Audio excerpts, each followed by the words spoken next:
Necessary. There we go. Okay, ready? Okay, starting the agenda for December 20th, 2016. The items listed on the agenda may be taken out of the order presented. Two or more agenda items for consideration may be combined, and any item on the agenda may be removed or related discussion may be delayed at any time. Backup material for this agenda may be obtained from Luann Holmes, City Clerk, at the City Clerk's office. We're now calling the meeting to order. Are we in compliance with the open meeting law? Yes, we are. Thank you. Can we take the roll, please? Chair Nolan, Present. Vice Chair Dilek. Present. Member Brombo is excused, as well as Member Schlotman, Member Bratcher, Present. Member Cornoyer, Here. Member Quinn. Here. Thank you, we do have a quorum. Thank you. Public comment during this portion of the agenda must be limited to matters on the agenda for action. If you wish to be heard, give your name for the record, the amount of discussion, as well as the amount of time any single speaker is allowed may be limited. For possible action to approve the final minutes of the regular meeting of November 15th, 2016. I'll make the motion for approval. Do we have a second? I'll second. All those in favor? Aye.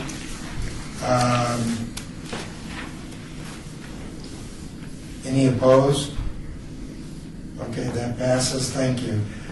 We have an abeyance item. These were for the minutes of September 20th, 2016. We make a motion to approve those minutes.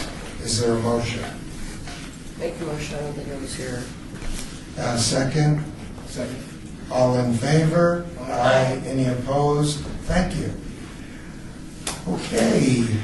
Our first up is ARC 67492, public hearing, applicant Thunderbird Hotel, owner of 1215 South Las Vegas Boulevard, LLC, for discussion and possible action on a request for signage design review for two projecting blade signs and one directional sign at an existing hotel at 1215 South Las Vegas Boulevard. It's APN 16203-112-029. This is in Ward 3, Coffin, and staff report. This is Jonathan Boyle, City of Las Vegas Planning Department. Mr. Chairman, the applicant has requested a signage design review on a building located at 1215 South Las Vegas Boulevard. The applicant has proposed to place a new 16-square-foot projecting sign on the south elevation of the building, which provides approximately 10% exposed neon and does not meet the illumination requirements outlined by the Las Vegas Boulevard Scenic Byway Overlay District, which requires signage to provide 75% exposed neon animation or any combination thereof. In addition, the applicant has proposed to increase the size of an existing projecting sign located on the west elevation of the building fronting Las Vegas Boulevard, which will contain a 10-square-foot video display board, which does not meet the illumination requirements outlined in the Las Vegas Boulevard Scenic Byway Overlay District as well.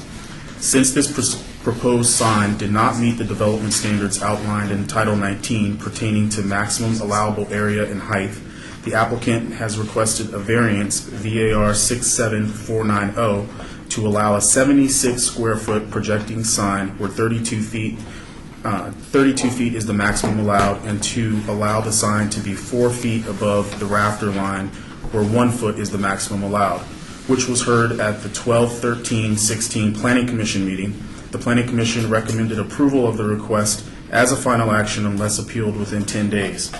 Please note that the directional sign was removed from this signage review request as it was determined to meet code requirements for directional signage and was processed administratively. Thank you. Very good. Thank you, Scott. And do we have a representative of the company? Yes, this Could you state your name and address for the record? I'm Philip Mullins, 30 Research Lane, Las Vegas. Here representing the applicant.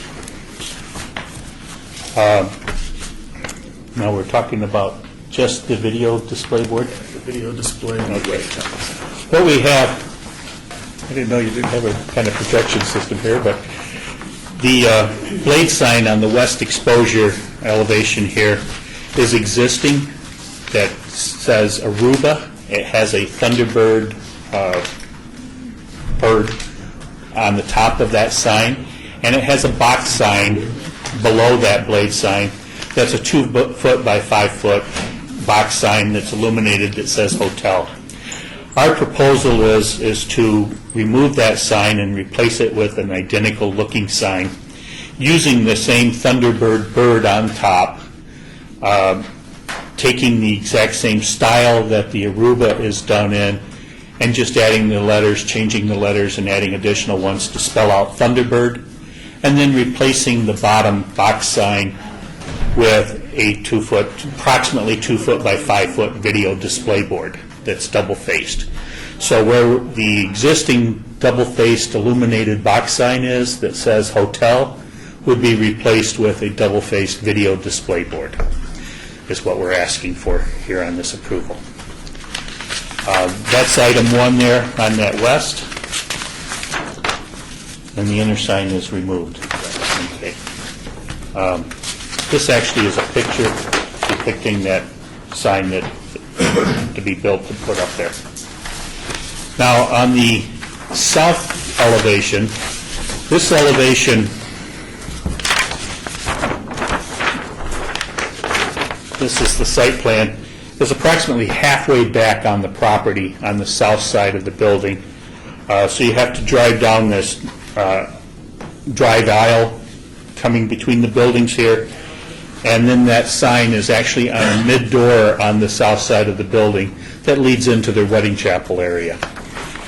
What they're wanting is an identification on that door that can be seen as you're driving down that drive aisle, to let them know that that's the entranceway, so after they park, they can come back to that door.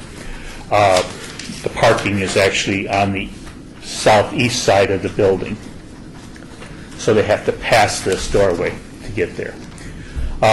This sign actually cannot be seen from the street because of the narrow hallway and the landscaping, or narrow driveway in the landscaping. You won't be able to see the sign from the street. It's just simply to be seen to identify that door area. The sign that's being proposed is 8 foot high, projecting out 2 feet from the building, and it'll just say Wedding Chapel down the face of the sign. Because of the size of the letters, they're only 4 3/4 inches high.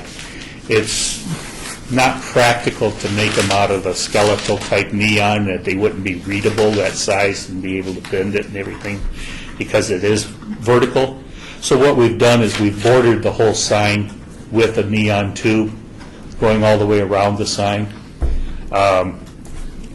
There really isn't any standard in the code that I've been able to find that states how you measure the percentage of neon. Is it by lumens, or is it by square footage, or however?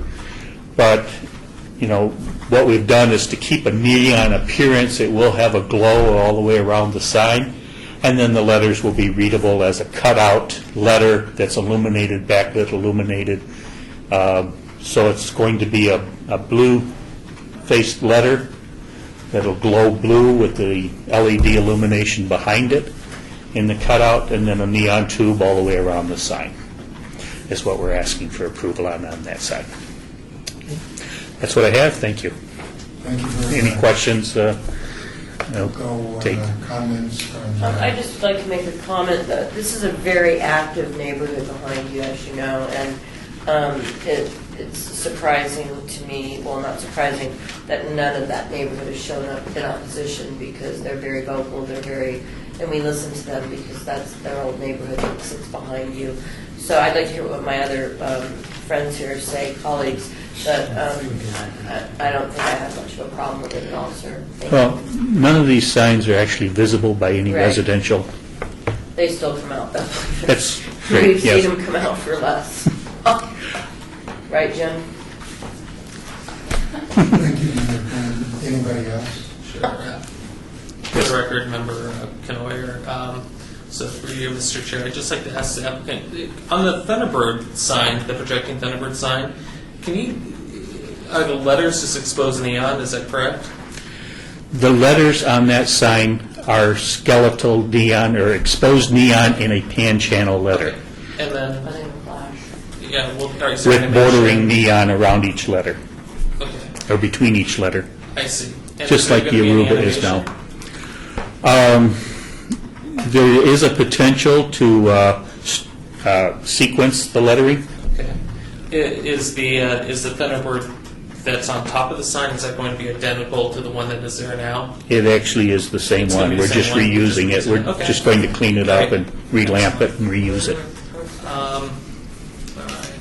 And then, is your client just aware of the city regulations in regards to the video display board? Of the animation of it, of change frequency and all? Like the reader board thing? Yes. Because those have a terrible habit of becoming billboards, so. Yeah, they're looking for it. You know, what I'm told, and, you know, I mean, how do you control the content on it once it's up there is a good question. But what I'm told is they're using it like as a vacancy, no vacancy, you know, maybe a weekend announcement of a wedding, that type of thing. The board that they've actually selected is a very low-resolution board, would not support video,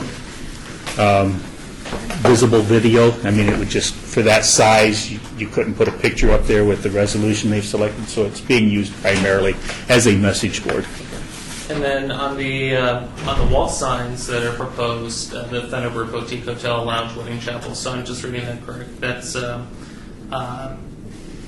pan channel letters with neon.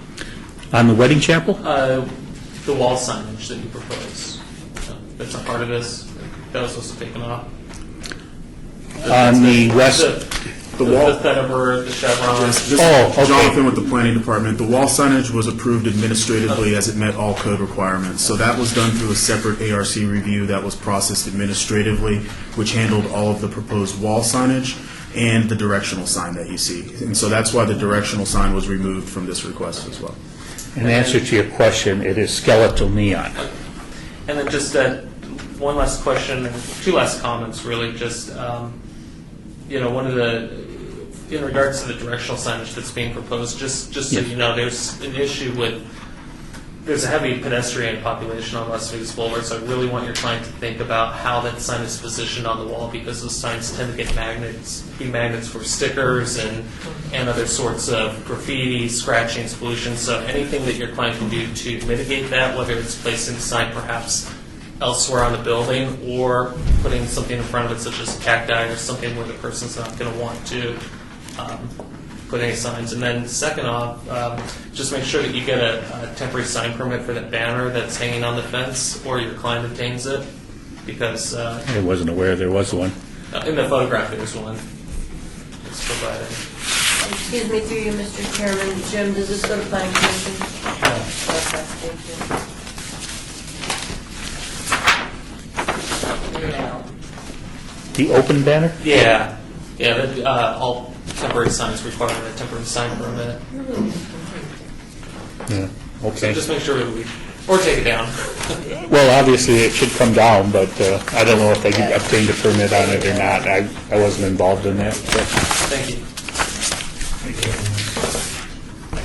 Member Nyland, I would just like to say, I think this is a really great example of a sign for the scenic highway. Thank you. I think first of all, the building is a great addition to the neighborhood. I really like the design of everything, and so I just want to say this is a great example. Yeah, through you, Mr. Chairman, I just love that you're keeping that on Thunderbird, you know. It just reminds me of the old days, and Well, putting that it's nice. 1950s 30-foot Thunderbird above the building was not really practical. I don't know if you saw the original Thunderbird signs Yeah, on we that did. building.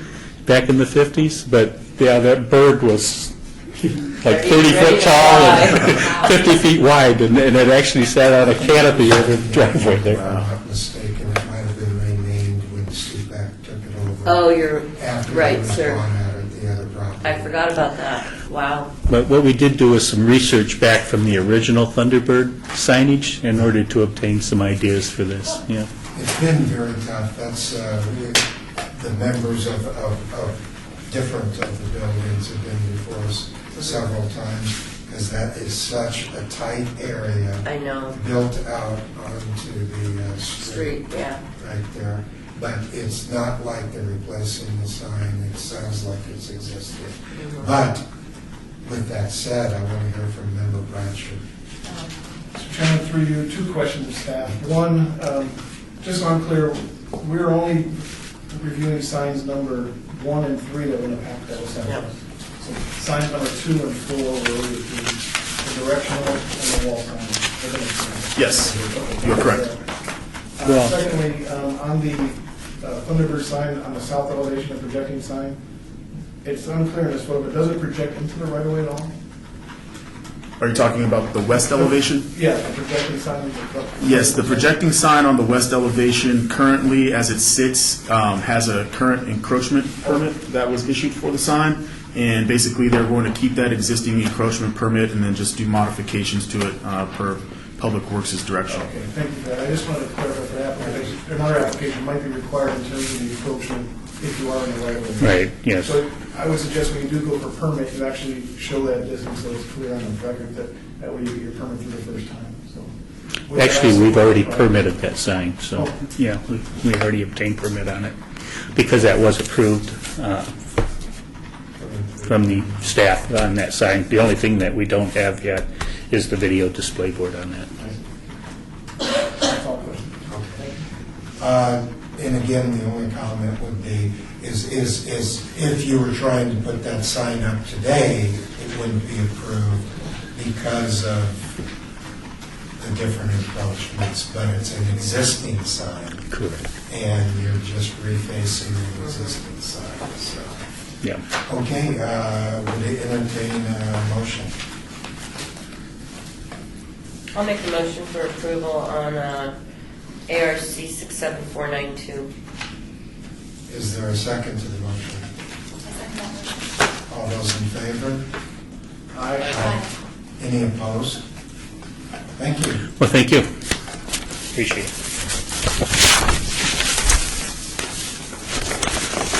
Thank you, sir. Thank you. At the request from the November meeting, our next item, ARC 68053, Director's Business Applicant Owner, City of Las Vegas, for discussion, possible action on a presentation of LED sign technologies. Questions came up, problems in the future with neon, with either the construction, how they continue it, and how does the LED compare. I know that Member Abramo was very interested in how we move forward, what is our leeway, because it's not, it states neon. So are we going to change something in the future and requested that experts come in and explain it, and the experts are here. If you guys could identify yourselves and tell us what's going on. Richard Shade with Federal Heat Sign Company and Nevada Sign Association Director. I'm Dave Conner. I'm a branch manager in the Las Vegas branch for Eddie Lance and Sons. So we're a sign supply distributor to all the local sign supply companies, and also a member of the board for the Nevada Sign Association. Very good, thank you. Okay, so basically in our industry, neon is declining. And what's really hurting us in Europe, which manufactures most of the different colored glasses, is their adhesives. Their EPA in Europe is not allowing them to do it. And right now, one of the major glass suppliers is being held by a paper subsidiary. As soon as their profits go down, they plan to shut down a lot of their glass. In Europe, they've had 35,000 people laid off in the fluorescent and neon industry in the last 2 years. So we're having a hard time getting certain amounts of glass in. And I'm third generation sign business. My dad created the first electronic flasher for Yesco that made Stardust animate. So in my trade right now, I'm trying to get the real neon look out of the product, so we still have that classic look. And we're looking at some of these, like the letter A right here. That's pretty close to where we're going right now. In 1 to 2 years, this is shrinking. So you see it has the same neon look. We're looking at doing vibrant reds and different colors. Right now it sits that tall, but we're looking at maybe doing resin inside the sign so it looks like neon. The great benefit of it is we put LED color modules behind it that are programmable.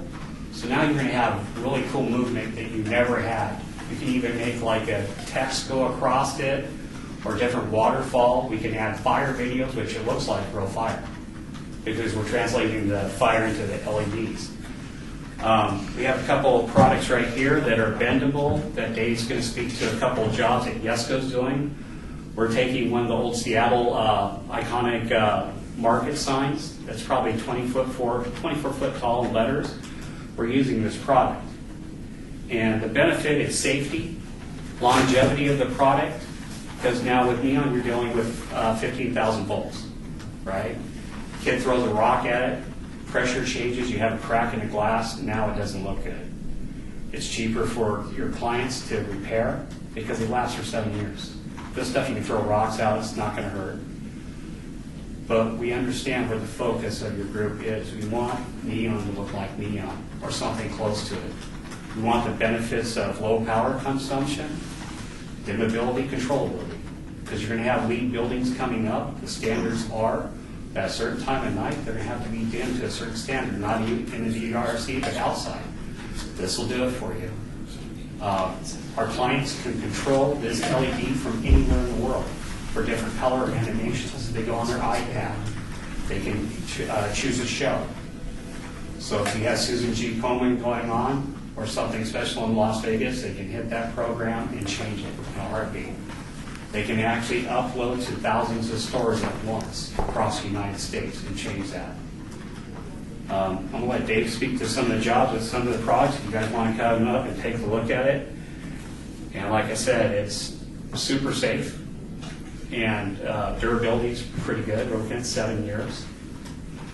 And I know it doesn't look exactly like neon, but when you get it up in a far enough way, it's going to do that for you.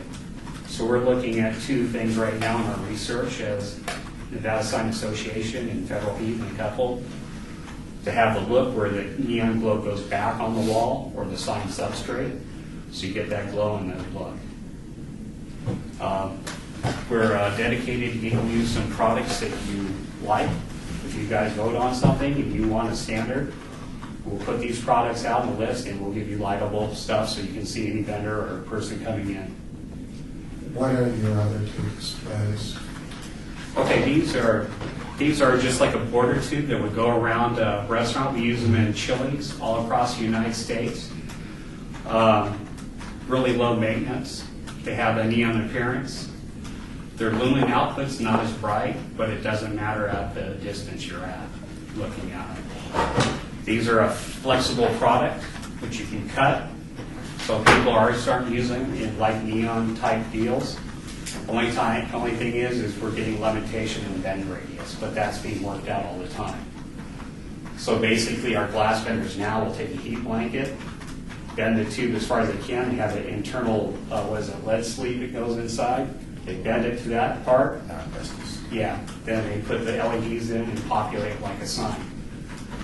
So it's kind of in its infancy for a couple of years now. I'm trying to get that to bend like neon. Like I said, the resin fills here we're working out, where we're looking at probably using like a piece of MDF, route at your neon looking sign, pour it, backspot it with LEDs, have it push through the substrate of your sign so you get the same look. The awkwardness that I see that'll come up is the existing signs. We might have a little bit of neon around the El Cortez, but also on Fremont East, Yeah. where we have the neon too, and everything in that area. And so as it goes out, you have some letters go out, and you can't replace it with this. You'd have to replace the entire sign. So what you're saying possibly is, in a matter of years, if we start losing neon, we're going to have to replace the entire sign. And we want to look at it as an industry, as what's the sustainability of it? Because I want to see the neon. We're a huge backer of the Neon Museum, and it's family ties and everything. And what we'd like to do is, we have the International Sign Association Convention coming up in the next quarter. We're going to give you free passes. We'll take you on a tour and show you all the new kind of letters and stuff, and the technologies, because this is changing all the time. Dave can speak to it, but we'll get you classes and come in as a free trade event. And you can see where different sign manufacturers are going. You can say what you like and what you don't like. Then at that point, we can put you abreast of what kind of stocks are neon available. Can I ask what the price Yeah. difference is? Significantly more right now. Oh, okay. And that's Because it's new. that's the holdup. So Sure. neon, from a supply standpoint, the transformers, the servicing items are readily available. I have them by the pallet full, and I don't see that changing anytime soon. Well, the issue really is going to change from a supply standpoint is going to be, as Rich talked about, either the glass, or the honest answer is the labor to do it. All of the neon work in Vegas right now is probably done by 10 people, maybe certainly less than 22 vendors are bending every bit of glass in this town right now.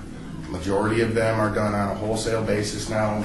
Small business owners, either with a small location or in their garages, that do it. Your larger companies, Federal Heat, Yesco, they have 2 vendors on staff still, but your small, there are a handful of those companies here in town.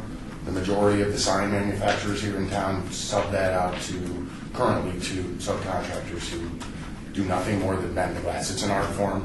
I'll be honest, I don't know a tube bender, and I service, so our company is the largest sign supply distributor in the country, full line sign supply distributor in the country. We sell both electrical and digital. I personally service from Boise to Phoenix, and we don't sell the amount of glass in a year that I used to sell a month when I only serviced Dallas, Texas branch. So the volume is there. Where the technology is going now, your standard channel letters that you guys see all day, those are done, and we don't have any samples, but those are done on a module. Unfortunately, you're starting to see them around windows around here in town outside. Those are not designed to be outside. Those products are not designed to be doing what they're doing.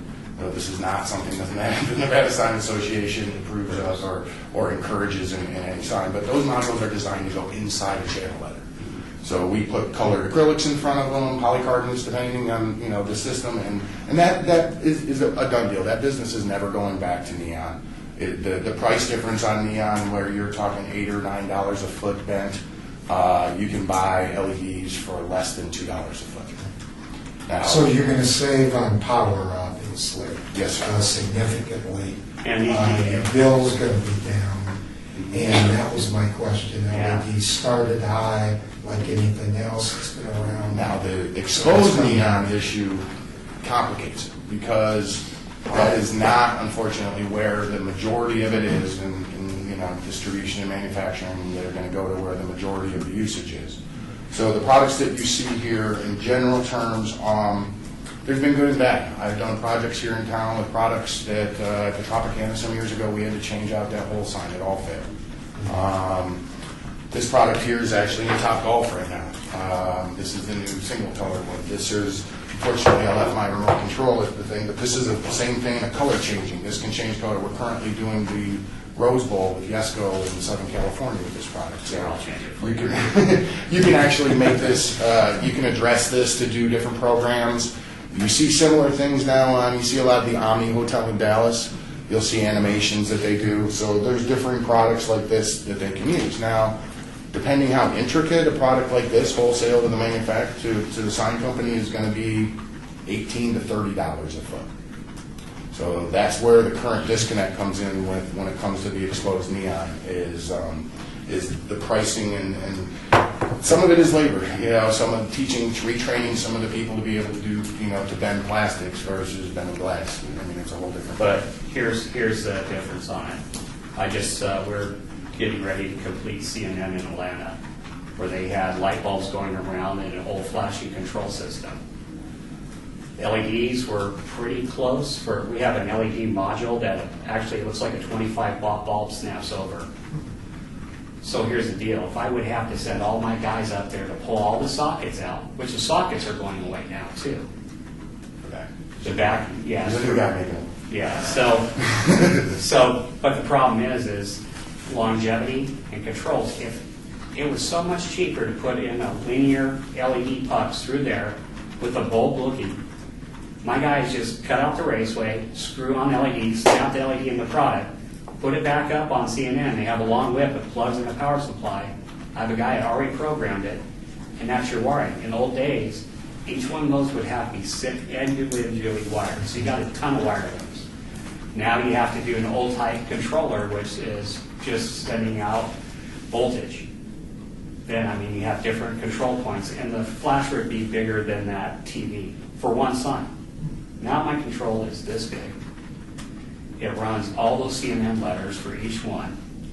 I have less labor, and now they have a controllable shell, which they can have like wind effects sweeping through. It's a single raceway, so they're limited. But now they have the controllability, they have the different effects, and everything's programmed in less than a day. So now instead of one of those signs where I'd be out there maybe a week or 2 weeks, I had a guy just pop over the raceway and did it in 2 days for one sign. So that makes up all labor. So there is a wash on this. And what we got to realize is when we get broken neon, it's a very minute matter of mercury in the neon. Red burns by itself. But if you want any other color in neon, you have to add mercury. It's a carrier that carries electricity out. The phosphorus lights up the color. Problem is now EPA is hitting us on mercury. So now it's a big disposal issue, which we agree with. We do it. The smaller sign companies don't do it. But now you got all these EPA fines and stuff like that. So there's plus and minuses, and I want to see neon. But from a safety standpoint, you're running 12 volts instead of 15,000. One LED goes out, it doesn't wipe out your whole sign. And I know what position you guys are with your funding and stuff like that, and we want to be a part of that. The other, I'm sorry, go ahead. Well, I was just thinking, something just popped into my head. A lot of the people in the scenic byway and around the neon, they love to take pictures of all this. I just thought of something. What's this look like when you take a picture of it? Exactly the same. Oh, really? Okay. Here's the difference. If you ever taken pictures of neon, right, you see it red, and most of you get an orange hue out of it. Right. With these substrates like this, they'll be a little bit more color corrected. Okay. I was just curious because I just see Yeah. people out there all the time. So what I'm working on is trying to refine this. And the Nevada Sighting Association, we can go a little bit more with you to tell you how we're going to help you. But we want to get local sign vendors more cooperative. And right now, everybody's standoffish. They don't work with you. We don't share trade secrets. So Nevada Association is trying to stop that. We're trying to get more of the non-union companies in. And our first thing is to work with planning and zoning and building. We're going to have classes to teach them how to pull permits. We'll have people that are experts in the field to help them refine it so they're more legitimate. There's so many fly-by-night companies that are working on Saturdays and Sundays and killing the industry because basically you guys are looking at us as a whole. Across the country, it's different. He'll tell you, you go to a sign association meeting, you have guys that work in the same shop and they're refining looks. Like right now, they're refining looks for faux neon using copper and different substrates to make them look cool. And they're trading this secret out. So now if cost manufacturing goes down, they have to be more competitive, but they understand this. Yeah. It presents a challenge for your position too, because the other side of it is, as a distributor here in town, you know, Pop from Pop's Donut Shop, some neon sign is out, and he shows up and he thinks he can fix it. I can look at him and say, you know what that 15,000 kV right there means? That means 15,000 volts. You know, and the list price on that's $500, and here's a list of 10 licensed sign companies who buy tons of this, and they get a much better price, and you can get a service call done for that. It's harder to do that when it's a 12-volt product. So the incidence of the fly-by-nights and the smaller companies and the staffs coming in and out of other cities to do installs here on the weekend, the LED products in general, not just these, but the channel letters as well, does propagate that. It makes it harder because the barriers to entry to the business are smaller. And, you know, we laugh about it and do it. I mean, he just sat here and changed colors, but, you know, across here, but with the thing, I mean, this is 24 volts. So I'm literally holding onto a bare wire with 24 volts here. I can't feel it. But, you know what I mean? But that does present some issues to the industry as a whole on who's representing our industry and who's doing work out there. And some of these guys get out there with bucket trucks and, you know, all kinds of scary things. Or rent them. But see, as an industry, we're stepping up. I talked to Steve and his people, I talked to Clark County, and I pull permits and do all of the zoning and legal stuff. But I want to see this trade different. I want to see it more respected, you know what I mean? And I want people to come to DDRC, that are with Nevada Sign Station, know exactly what you're looking for. To meet the look and the aspect of signage that you want in certain corridors. And we want to bring this more legitimate. I'm working with code enforcement. We're looking at going on Saturdays and maybe do it a targeted month of illegal installs, and we go out on Saturdays and we find those people who are doing installs and have code enforcement come up on them. The sad thing is there was a member in a community of the sign business that was going to customers, going through the permitting process, and before you pay for the permit, taking the plans and say, hey, look, I pulled your permits. And it's frequently over 50 or 100 permits that he did not final. The customer pays an exorbitant fee for these permits, and they see the stamps and they think they're fine. That hurts me because these people think that they paid for a legal sign and everything's taken care of. And code enforcement has to crack down on them because they are the building owner. So we want to try to get that down where that's less happening. And we really want to help the community, but like I said, we're here for products. If you guys approve the product, we'll give you samples for your office. We'll make a display board for you that you guys see acceptable. So if you have a client come in and say, hey, look, I know what you're doing, but we're trying to get this look to Old Vegas. And you guys have a challenge on your hands, just like us getting that look refined. Well, unfortunately, it's a whole class of products. So you have the LED business and the sign business has gone very application specific.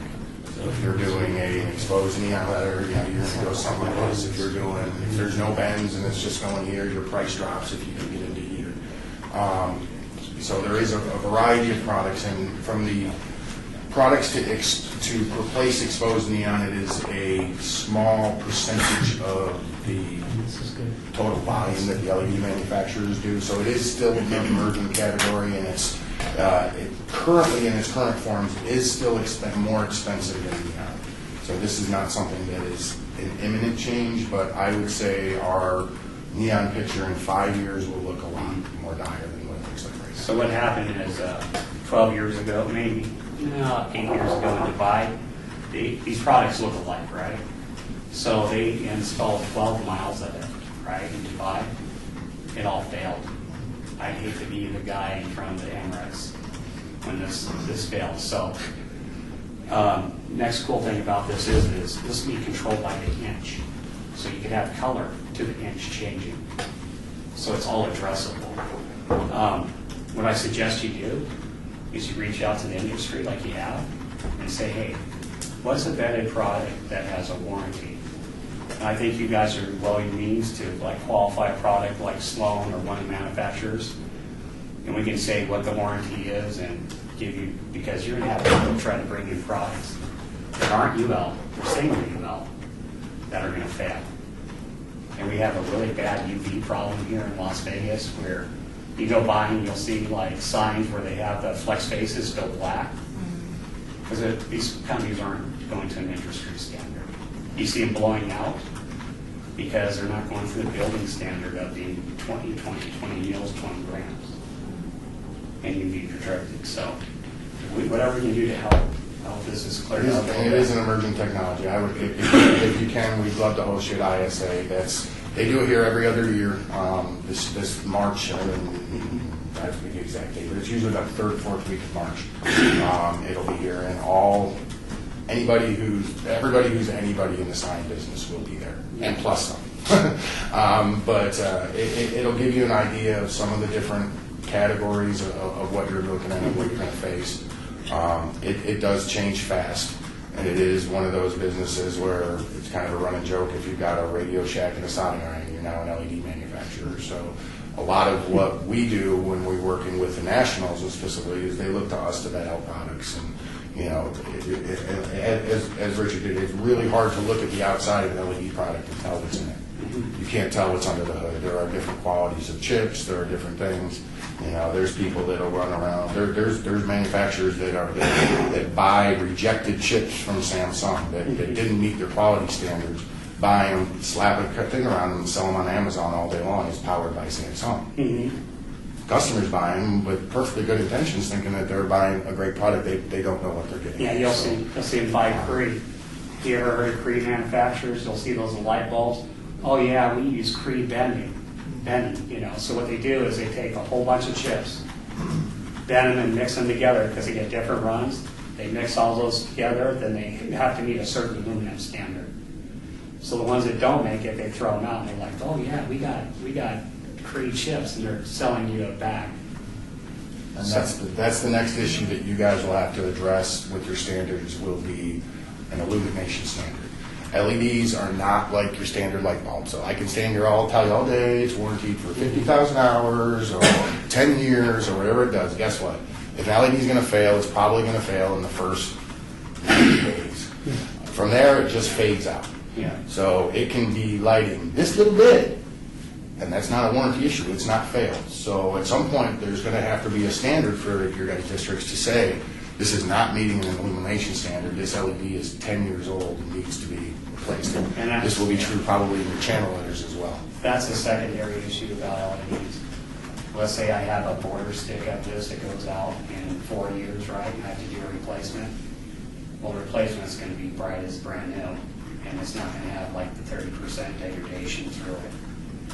So I mean, there's things you can dim, but it's still pricey. But this is where it's going, and we want to give you guys more education, especially at the science show. You guys will be, we can send you out free passcodes.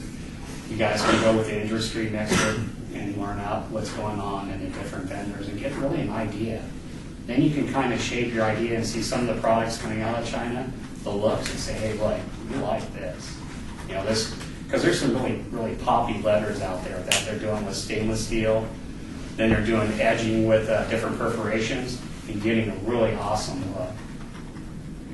I suggest being in front of the sport before, where you guys ask for LED illumination behind this sign or a neon, you need to go with letting a LED standard, as long as it makes the look.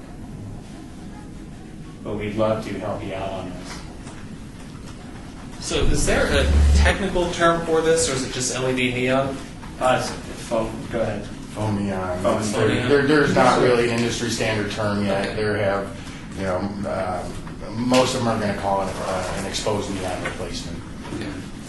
And then, so you're recommending then, perhaps if codes do change or evolve, then adopting, we already have some, with the reader boards at least, we already have maximum nits, right? Yeah. So possibly looking at adopting a minimum nit as well. Yeah, minimum nit, but also looking at standardizing products. And as the Nevada Sign Association, we have multiple sign companies on there, multiple vendors that we'll be straight across that, hey, we like this product, this warranty and stuff like that. Because we don't want to see it fail. And then some local examples you mentioned were Top Golf, Top Golf was done with this, yes, sir. the pylon sign at Tropicana, or is it wall sign? The pylon sign in Tropicana was done with a product that's not produced anymore. Okay. And that was actually a Sylvania product. Okay. So then Chili's. Yeah, Hard Rock Casino, they did on the guitar over by M&M World, they actually did a molded face that looks like neon bars, but it's controlled by LEDs behind it. Okay. I'll send Steve Swanton some pictures for you guys, and you Great. can distribute that out for jobs like in Seattle and stuff we're doing. Excellent. Rose Bowl, right? Rose Bowl is currently going on. The Wind doesn't have it yet, but they are actually working with Bombard to do this product all through with their cove lighting and on a thing that they're doing that's going to be. These guys here is LED Neon Flex are actually they come out of China, but they actually have a location here in Vegas. So they're here. They have a warehouse here local and have people on them. So Did you say your Pike Place in Seattle? Yeah, somewhere over there. Yeah, I'll give it these 15-foot letters. Okay. But he said the Rose Bowl. Jessica's doing the Rose Bowl. yeah, we're doing that program installed because everybody needs stress in their life. They started bidding it last March and decided to wait until the big national TV audience to get the product. They ordered it 6 weeks out from the big TV show. Thanks for the tips. That'll help a lot. If you guys like to come over, you can touch this stuff and see it has no heat. I do have a comment for you here. One, I think the neon art is narrowing down, it's just sort of like you say. I think the city has an interest in preserving that craft aspect to it, the artistic elements of it. So I can almost see, and I'm talking my planning speak, but I think we have something called a density bonus idea where you get more density per square foot if you do more amenities for the community. So I can see where we may have in the future text a sliding scale as if you're full neon, you get maybe it's a larger allotment of area. If it's simulated neon or it's faux neon, maybe it's a little bit below. Yes. It's a barometer. I got you. And if somebody comes in with straight channel letters, internal illumination, well, No, I hear you. yeah, I think there's a lot of flexibility. I think we can really craft some code. I really like the idea of going to the sign industry, Yeah. seeing what's out there available, what the trends We're are. inviting Clark County, your counterparts at Clark County, and most all the time, they call me trouble over there, but But I just think we need to keep celebrating the art and the uniqueness. We agree. Because that's what Las Vegas is doing. We're the only scenic byway that looks better at night.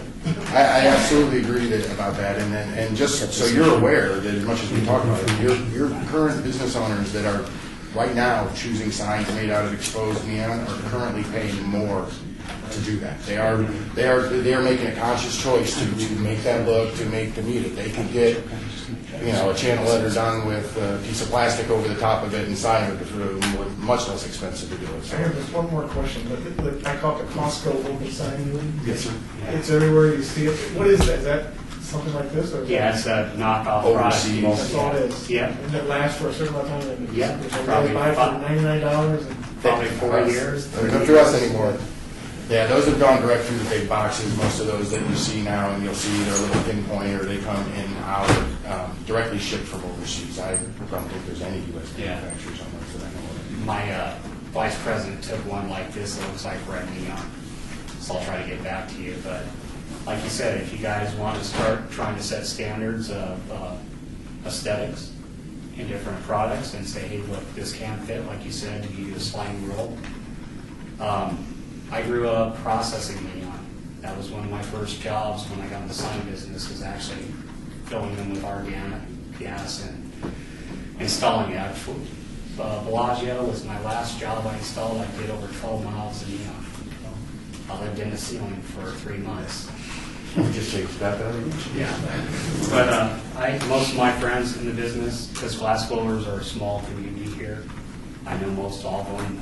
They're working on trucks, doing LED letters, and when they have a job, the shop calls them back and vend it. We're doing a meet and greet. It looks like at the Neon Museum, and we are going to have a glass blower out there probably doing a demo showing you how glass is blown. So that'll be our industry. You guys will be welcome if that gets on the agenda, so you guys can actually see a guy bending neon and stuff. You guys are just been in the ocean side, have you been in here? No, we have some. We have.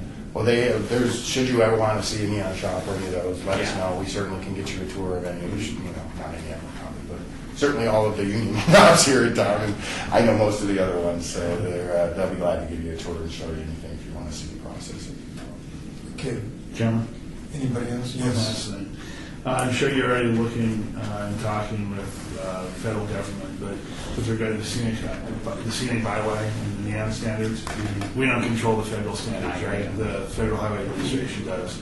And so if you're looking to us to make changes, significant changes to our rules regarding scenic byway, they come from the federal government. So I would just encourage you to also be reaching out to your federal We have counterparts. lobbies, and a lot of code changes are happening in signs across the United States where they're more restrictive, they're loosening up because a couple of us are Supreme Court actions.